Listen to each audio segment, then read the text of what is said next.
asin, tuyo, tubig. So, gagawin natin yung sahog sa karating na sa bahay. Sarap to guys. Alam ko marami sa atin may ayaw na ngayon ng mga pero marami nakarating ng ibang bansa. So guys, pero ganun talaga. Minsan may amoy din kasi maamoy sa buwan ng bahay.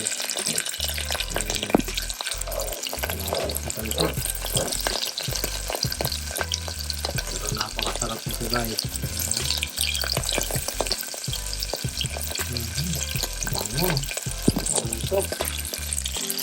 Natin buksan ang ating bintana.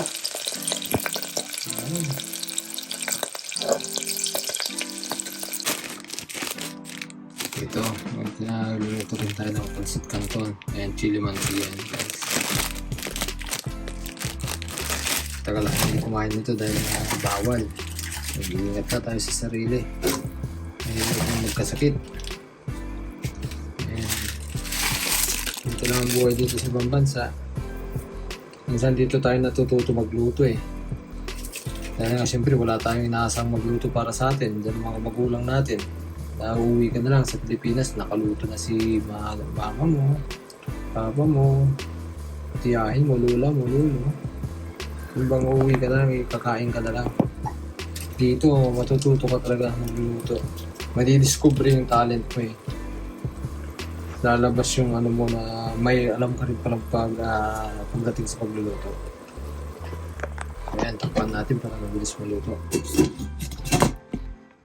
So, lagyan na natin itong powder. Sa totoo lang, first time ko talagang kumain ulit nito eh. Tagal ako hindi kumain nito. Dahil nga sa ano, yung sumasakit yung ano natin, tagiliran. Kag-out tayo.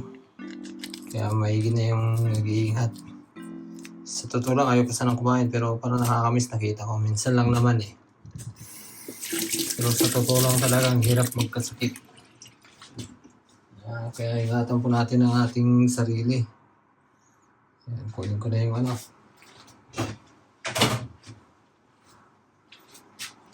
Ayan, minsan tong pancit canton masarap din, medyo may sabaw-sabaw konti.